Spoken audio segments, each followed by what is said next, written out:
할렐루야. 오늘 이 새벽에 주신 하나님 말씀 역대하 5장, 이 말씀을 통해서 오늘 하루도 살아가시고 이 말씀을 통해 승리하시기를 주의 이름으로 축원합니다. 역대하 5장 1절 말씀에 보면 솔로몬이 여호와의 전을 위하여 만드는 모든 것을 마친지라. 이에 그 붙인 다윗이 드린 은과 금과 모든 기구를 가져다가 하나님의 전곡간에 두었더라 했습니다. 솔로몬이 성전을 건축했는데 성전 건축이 마무리되고 나니까 이제 그 성전 안에 무엇을 가지고 오느냐? 기구와 언약궤를 가지고 왔다.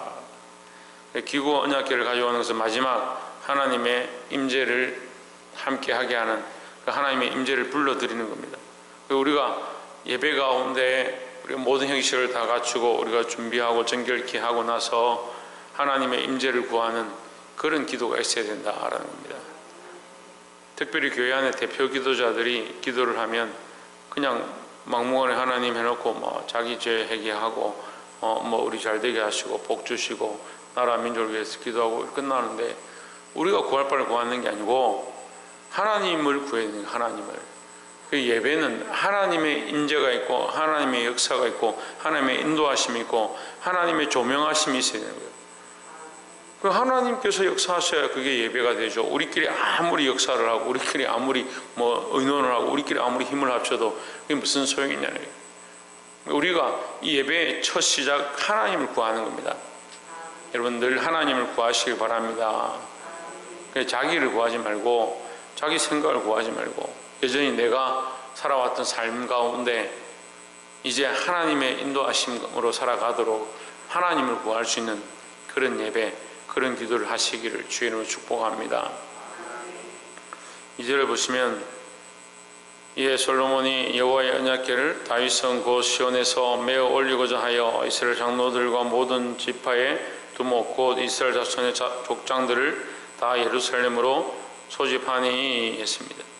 자, 모든 사람들 다 소집했다. 제사장과 노래하는 자들과 이 언약궤를 맬 수 있는 레위 자손들과 그 모을 수 있는 모든 사람들을 다 소집했다. 다 모았다는 거예요. 다 불러들였다. 어디로 불러들였냐? 이 예루살렘 성으로 불러들였다. 교회는요, 모여야 역사가 나타나는 겁니다. 모여야 합니다. 연합해야 합니다. 왜 모이고 연합하느냐? 우리끼리 재밌게 하려고 연합하는 게 아니라 하나님의 영광을 위하여, 하나님의 임재를 위하여, 하나님께 찬양하기 위하여, 하나님 되게 하심을 위하여 모여야 하는 겁니다. 그 인생의 목적이 하나님을 영화롭게 하고 하나님의 이름을 높이는 건데, 우리가 모여서 각자 자기 속에 있는 옳은 대로 하고 있다면 그건 이미 교회가 파괴되어 가는 모습들이에요. 우리가 함께 모여야 하고 함께 기도해야 하고 함께 하나님을 구해야 한다는 거예요.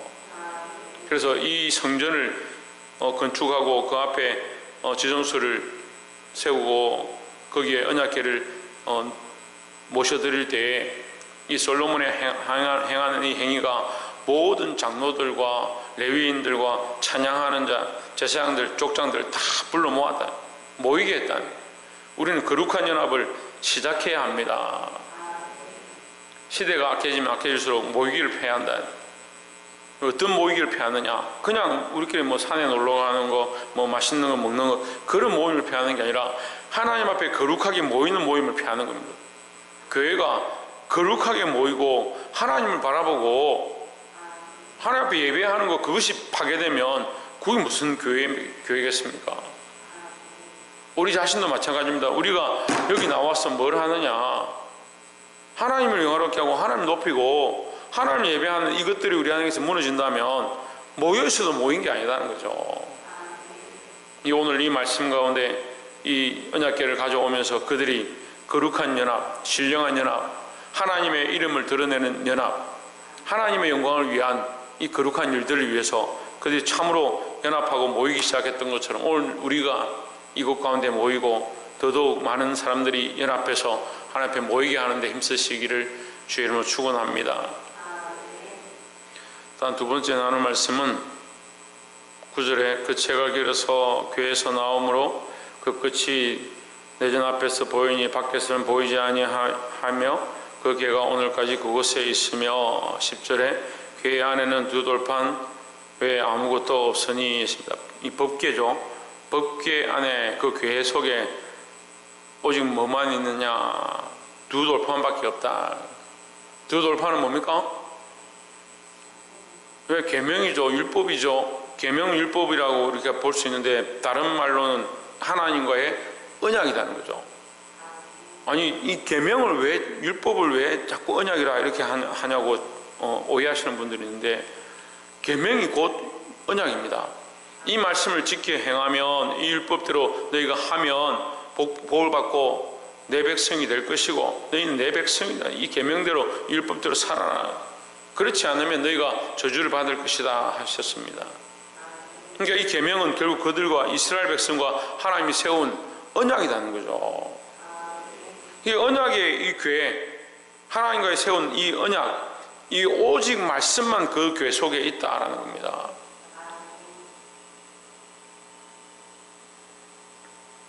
이것은 이스라엘 자손이 애굽에서 나온 후 여호와께서 저희와 언약을 세우실 때에 모세가 호렙에서 그 안에 넣은 것이었더라 했습니다. 여러분, 교회는 오직 말씀으로 돌아가야 합니다. 우리는 오직 말씀으로 돌아가야 될 줄 믿습니다.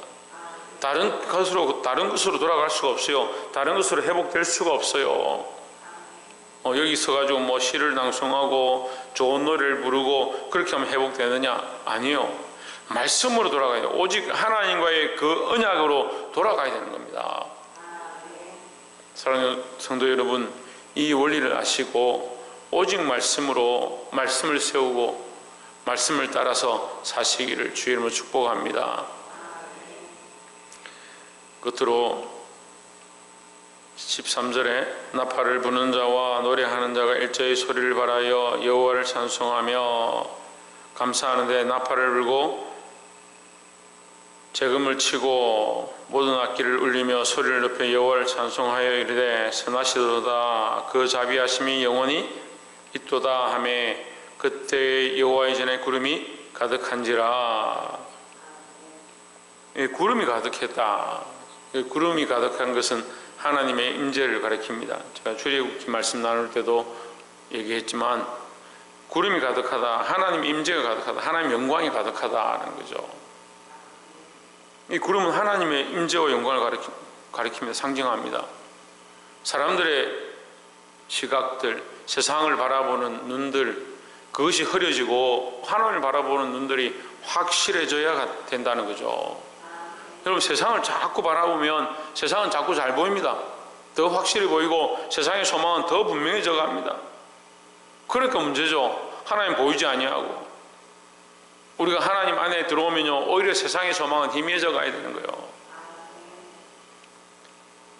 14절에 제사장이 그 구름을 인하여 능히 서서 섬기지 못하였으니 이는 여호와의 영광이 하나님 전에 가득함이었더라 했습니다. 자, 이 14절에서 우리가 조금 이해가 안 되는 부분들이 있습니다.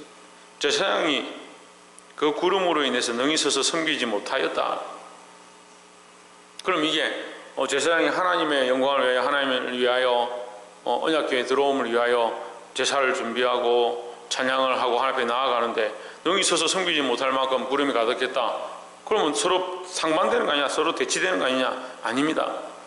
하나님의 임재가 있으면요, 우리가 하나님의 영광을 위하여, 하나님의 임재를 위하여, 하나님의 인도하심을 위하여 예배하고 형식을 갖춘 것뿐이지, 하나님의 임재가 있으면 우리가 세운 형식들은 사실 별로 중요하지 않습니다.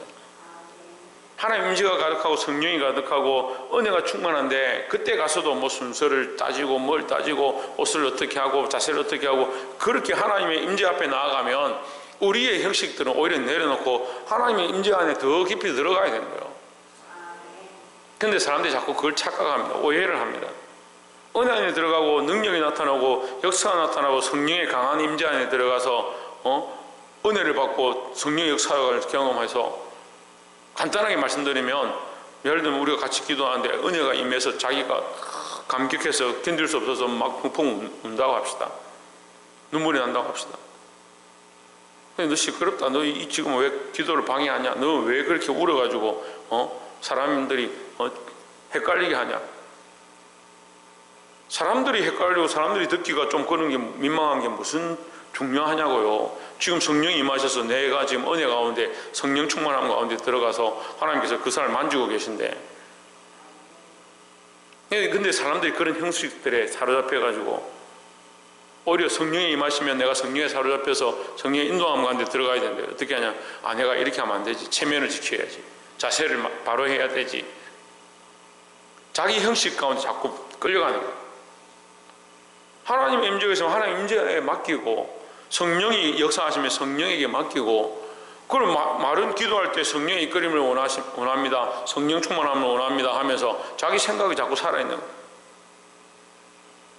그러니까 변화되지 않는 거예요. 기도한다 하면서 항상 자기 틀과 자기 방식대로 기도를 하라니까요. 하나님께 드려진 기도를 하라니까요. 새벽제단 나와서 기도하라니까 기도 안 하고 뭘 하는지 모르겠어요. 하나님의 임재 안에 가까이 가고 하나님 바라보는 것을 힘쓰고요. 우리가 그것을 구하는 거 아닙니까? 은혜를 구하고 하나님 역사를 구하고 하나님 인도하심을 구하는 거잖아요. 근데 자기 생각을 자꾸 가지고 조정하는 거예요. 이걸 조율하는 거예요. 어떻게 성령이 역사하시겠네요. 여러분 맡기십시오. 하나님 임재 앞에 나아가십시오. 하나님 임재 역사가 있으면 점점 내 생각들은 사라지고 내 계획들은 사라지고 하나님의 역사가 나타난다라는 겁니다. 이는 여호와의 영광이 하나님의 전에 가득함이었더라 했습니다. 이것은 출애굽기 40장에 동일하게 기록되고 있습니다. 이 성막 해막을 처음 만들어서 하나님 앞에 돌려드릴 때에 구름이 가득해서 백성들이 감히 가까이 갈 수 없었더라, 그렇게 기록하고 있습니다. 그런데 오늘 수백 년이 지난 뒤에 이 솔로몬이 성전을 지어서 하나님 앞에 내어드리고 이 법궤를 하나님 앞에 들고 와서 찬양할 때 하나님 임재가 동일하게 맺습니다. 성전은 바뀌었고 사람들은 바뀌었고 주인공들은 바뀌었고 노래하는 사람들은 바뀌었고 악기도 바뀌었고 노래하는 것들도 바뀌었지만 여전히 하나님은 역사하시고 임재하신다는 겁니다. 하나님 여전히 우리 안에 일하고 계십니다. 여전히 기름 붓고 계시고 여전히 성령으로 일하고 계십니다. 여러분, 왜 성령을 자꾸 제한합니까? 왜 기도를 멈춥니까? 같이 기도하자면 기도하십시오. 자꾸 다른 거 하지 말고 마음을 다해서 하나님 전에 모이시고 모이기를 힘쓰고 오직 뭐요? 오직 말씀을 따라 말씀을 세워가는 자가 되어지고, 그렇게 할 때에 하나님의 임재가 있다는 거죠. 그 하나님 임재 앞에 잠잠해라. 너희는 잠잠하라. 왜 잠잠하느냐? 하나님 임재 앞에 엎드려라. 왜 엎드리느냐? 서 있는 자들이 엎드린다. 내가 섰다라고 생각하는 사람은 엎드리고, 내 주장과 내 생각들을 외치던 사람들이 하나님 임재 앞에 잠잠해야 되는 거예요. 너무 말이 많아요. 이 교회들이 너무 말이 많아요. 하나님의 임재가 자꾸 사라져갑니다. 하나님의 임재가 없어서 사라지는 게 아니고 하나님의 능력이 없어서 보이지 않는 게 아니고요. 우리가 말이 너무 많다니까요. 우리 생각이 너무 많다니까요. 우리 주장이 너무 많고 우리 삶이 너무 많고 우리 생활이 너무 많고 바쁘고 하나님의 임재를 구할 시간이 없어요. 그러면서 교회 오면 은혜를 좀 주십시오.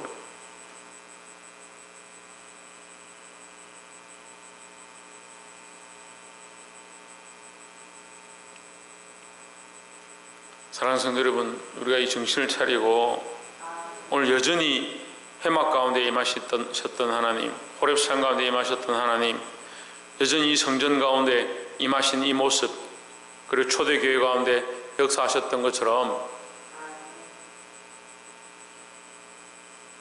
하나님 말씀 앞으로, 하나님의 임재 앞으로 가까이 가시기를 주의 이름으로 축원합니다.